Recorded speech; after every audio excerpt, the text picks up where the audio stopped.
Hello everyone, 76 Patriot here, and today I want to briefly analyze the current state of the presidential race in the state of Texas.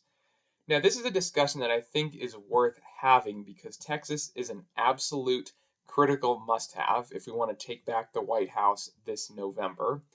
It's also a state that there has been a lot of coping on the Democrat side of, could their dreams of a blue Texas finally come true one of these election cycles? And let me give you my brief thoughts on why I think not only do I think Trump is going to win it, but I think he's going to overperform compared to last time. So, without further ado, let's look back at some of these historic Texas results. And of course, if we go back in the Bush era, it was safe red because Bush was from Texas, of course. And McCain actually underperformed slightly by kind of then Texas standards. He won it by 11. Romney won it by over 15. But then here comes a slow slide. Trump won it by 9 in 2016, and then just over 5. Now, which was a crazy underperformance, and that's nothing to do with Trump. I don't think that's completely to do with like sliding demographic favorableness towards Republicans in the state. And so, actually, if we look exactly what in the world has been going on here, we can see that just several election cycles ago, South Texas was entirely blue, basically, and we can see very little blue, relatively little blue around these large counties, Houston and Dallas and Austin and all these giant metro areas. And we can see the suburban counties slowly, all these kind of light red counties, watch as they slowly become blue or at least lighter shades of red. And this is a trend that if this keeps up, at this rate that it's been happening, Texas will absolutely be blue at some point in the future. However, I don't think that's going to happen, at least not this time, for several reasons. Although before I get into those reasons, I should also bring up some other historic races that show kind of the potential danger Republicans are in. Cruz only won by 2, of course, and Abbott, I believe, who still won by double digits in the midterms. This was his weakest race overall. So now that we got kind of the bad story out of the way, let's actually look into historic polling and see what this has shown for either side in the state. So in 2016, we can see that this is in the Real Clear aggregate, and we can see that Trump actually very slightly underperformed. The average had him up by over 11. He won by 9. Not a massive discrepancy, though, and if we go to 2020, we'll see it's actually the exact opposite. I mean, heck, I remember this really well when everybody was talking about, it was huge news. Could Texas flip? Could it be, is it the new swing state? They had him up by just over 1, which is insane, and he won it by closer to 6. So there we see a bit. So polling is kind of a mixed bag in Texas, it seems like, certainly when Trump's on the ballot. This time around, Trump is up by over 9 in the Real Clear average. Now, I think, honestly, at the rate that Biden is collapsing across the country, if he's even the nominee at this point, we'll see. But regardless, Trump is on track, it appears, to win by around 9 points. And honestly, I wouldn't be shocked at all if that was the final result, or if he won by even more, considering how poorly Biden is doing with Hispanics in Texas. And I'll come back to that in just a minute. But we also need to talk about kind of the fundamentals of Texas itself. So this is a state that, if we look on the PVI, according to Cook Political, is R plus 5. And this is actually kind of crazy, in my opinion, when you see, Ohio, which is typically a long-term kind of perennial swing state, disregarding the past several cycles, basically kind of the quintessential battleground toss-up state. It actually is slightly more Republican as far as the PVI is concerned than Texas, which is absolutely bonkers in my opinion. And so we can see that Texas has been slowly sliding. It's very hardcore kind of Republican edge that it's long kind of been known for is not quite as much there anymore. So can Trump really maximize his chances in this state? And one reason that I think he will, really getting onto the good news here, is let's look at trends.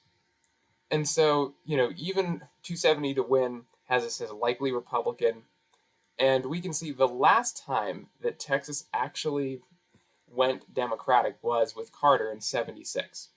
That is a heck of a long time ago. And if we actually look at Senate, the last time it voted for Senate was in the 80s, a Democratic senator. I'll skip past all the House stuff. And then 1990 was the last actually statewide race that a Democrat won, I believe. So overall, even though it's looking more favorable toward Democrats, it is still a fundamentally Republican state at its core. And one reason, we look at even these liberal outlets this time, these are people that had Texas as either a complete toss up or at least tilting or, leaning Republican in 2020. This is not, Sabato's crystal ball is by no means a favorable Republican source, quite the contrary. However, even they have Texas as likely R. So I think even the mainstream media, they're not buying into these dreams of a blue Texas this year, particularly because how good Trump is doing with Hispanics. And this actually brings us back to the first map we looked at. Because if we actually look at this is why I think Trump is on track not only to win by, for sure the margin he had in 2020, but I think to perhaps even double that. That might be a bit or might be a bit liberal rather, might be a bit generous to Trump, but I think it's definitely possible if this environment keeps being so unfavorable for Democrats. And one reason that I think this is going to happen, and Trump is probably going to take the state by around 8 to 9 points at the end of the day, if not more, is because I think that he is growth rather, has been kind of stemmed in some of these large metro counties, and if not growth, then certainly Democrat votes, let's say. I don't think that there's going to be such high turnout, because Texas had high turnout in 2020. I don't think there's going to be quite the same as there will. There's just not as much enthusiasm for Biden this time around. Let's be real, guys. So this is kind of a trend you could say is occurring across the country, but particularly in Texas. I think a lot of these people are going to stay home, these kind of suburban, college-educated independents, whatever all these people are. And at the very least, combine that kind of a drop in turnout in some of these very large metro areas, and Trump is doing much better with Hispanics, particularly in South Texas. And this isn't speculation, actually. This is like a demonstrable trend that we have, in fact, seen in this hard data.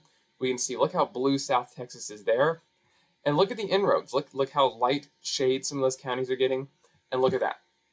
There's some kind of glimmers of red. And some of these counties, I think, will flip. Starr, Duval, I think some of these for sure will flip this year.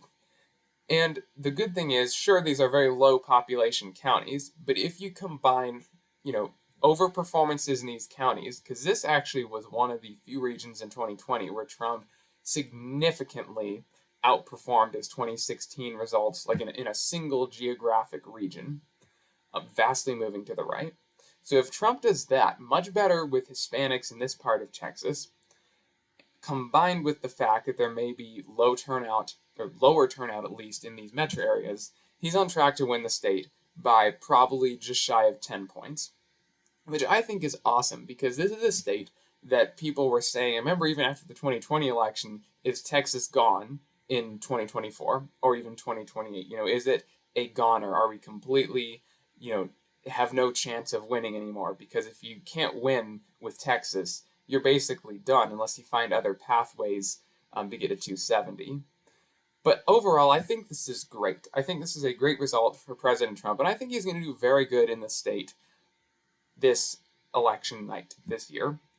And overall, I think it is still not looking great. It's not the best scenario for Republicans in the long term. Texas is a state that, I'm just going to be real with you guys, if this crazy growth doesn't stop in these very liberal, urban areas, I could actually see the state flipping blue by, say, I don't know, a decade or 2 decades, maybe even less.